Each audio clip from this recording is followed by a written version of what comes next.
5 থেকে 800 গরুর মালিক নাসির। যশোরের বেনাপোলের পুটখালী গ্রামের নাসির উদ্দিন গরু পালন করে এখন কোটিপতি। মাত্র 5টি গরু দিয়ে শুরু করা নাসিরের খামারে এখন রয়েছে ছোট বড় 800টি গরু।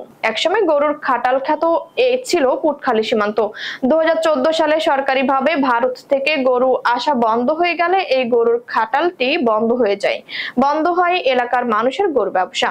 বেকার হয়ে যায় অত্র অঞ্চলের হাজার হাজার মানুষ। অন্য সবাই গরুর ব্যবসা ছেড়ে অন্য পেশে গেলেও নাসির উদ্দিন জানে এই খাটালে 2002 সালে অত্র 5টি গরু দিয়ে খামার করেন তিনি। তার খামারে এখন ছোট বড় 800টি গরু রয়েছে। গরু দেখাশোনার জন্য 75 জন রাখাল কাজ করেন। তাদের বেতন 18,000 থেকে 25,000 টাকা পর্যন্ত।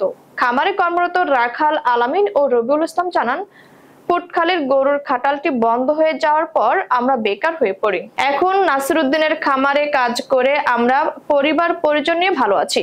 পুটখালী গ্রামের বুদো সর্দারের ছেলে নাসির উদ্দিন বলেন, এখন আমার খামারে 800 গরু আছে। খামার করে এলাকার বেকারদের কর্ম দিতে পেরেছি, সেটাই আমার শান্তি। অনেক ব্যাংক আমার খামারে স্বল্প সুদে লোন দিতে চায়, কিন্তু আমি নেই না। তবে প্রথম দিকে খামার করতে বেশ খরচ হয়। সে সময় আল আরাফা ইসলামী ব্যাংক থেকে 5 কোটি টাকা লোন না আছে, যা পরিশোধের পথে।